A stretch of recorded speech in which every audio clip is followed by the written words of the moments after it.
ضلع مانسہرہ کی تحصیل بالاکوٹ سے 40 کلومیٹر کے فاصلے پر وادی بھونجا واقع ہے۔ وادی بھونجا کا نام آپ لوگوں میں سے بہت سو نے پہلی مرتبہ سنا ہوگا، لیکن یقین مانیے کہ یہ دیکھنے کے قابل جگہ ہے۔ اس کا شمار پاکستان کی خوبصورت ترین وادیوں میں ہوتا ہے، مگر اشروں سے اسے نظر انداز رکھا گیا ہے۔ یہاں دریا، صاف اور ٹھنڈے پانی کے بڑے بڑے نالے، چشمے، جنگلات اور سرسبز پہاڑ ہیں۔ گرمیوں میں یہاں کا موسم انتہائی خوشگوار رہتا ہے۔ بارشیں بہت ہوتی ہیں، جبکہ سردیوں میں بہت زیادہ برف باری ہوتی ہے۔ بعض مقامات پر تو 4 سے 6 فٹ تک برف پڑتی ہے۔ یہاں ذرائع آمد و رفت کی بہت کمی ہے، اسی وجہ سے لوگوں نے حکومت اور منتخب نمائندوں سے مایوس ہو کر اپنی مدد آپ کے تحت ٹاپ تک جانے کے لیے 2 سڑکوں کی تعمیر شروع کی ہوئی ہے۔ مکڑا ٹاپ یہاں کی سب سے بلند چوٹی ہے، جو کوہ ہمالیہ کا حصہ ہے، اور اس کی بلندی کم و بیش 12,746 فٹ ہے۔ ناظرین، یہ آپ میرے پیچھے دیکھ سکتے ہیں، یہ ہم آئے ہوئے ہیں وادی کاغان کی ایک اور خوبصورت وادی بھونجا۔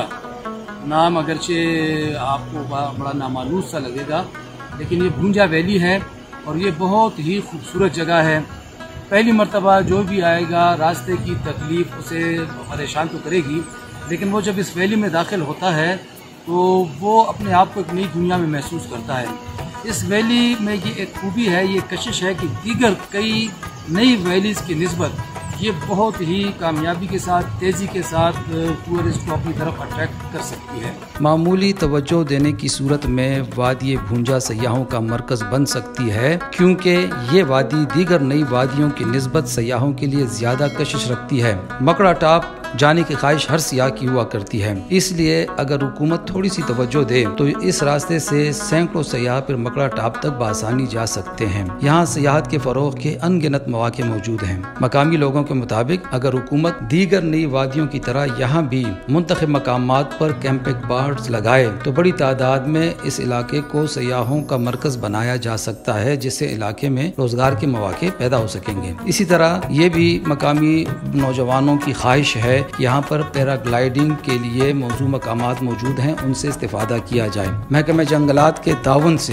واکنگ ٹریکس بنائے جا سکتے ہیں جو سیاحتی مواقع بڑھانے کا ذریعہ بنیں گے۔ مقامی لوگوں کو LNG پر سبسڈی دے کر جنگلات کے تحفظ کو بھی یقینی بنایا جا سکتا ہے۔ گزشتہ دنوں وزیر اعظم عمران خان ناران گئے تھے اور انہوں نے وہاں پہ ٹراؤٹ کی افزائش نسل کے لیے خصوصی مہم کا افتتاح کیا تھا، لیکن یہ جان کر آپ کو حیرت ہوگی اور خوشی بھی ہوگی کہ یہ علاقہ ٹراؤٹ فش فارمنگ کے لیے انتہائی موزوں ہے۔ یہاں پر اس وقت 40 سے زیادہ ٹراؤٹ فش فارمز بن چکے ہیں اور مزید قائم کرنے کے مواقع بھی موجود ہیں، جس سے ایک طرف لذیذ ٹراؤٹ مچھلی کی پیداوار میں اضافے سے اس کی قیمت عام لوگوں کے دسترس میں بھی آ جائے گی، دوسری طرف مقامی لوگوں کو روزگار کے مواقع بھی مل سکیں گے۔ اگر حکومت اور محکمہ سیاحت مزید اس وادی کو نظر انداز ہونے سے بچائے رکھیں تو یقیناً وادی بھونجا آنے والے سالوں میں سیاحوں کے لیے سب سے باعث کشش مقام بن سکتی ہے۔ آصف نثار غیاثی، آج ڈیجیٹل، وادی بھونجا، تحصیل بالاکوٹ، ضلع مانسہرہ۔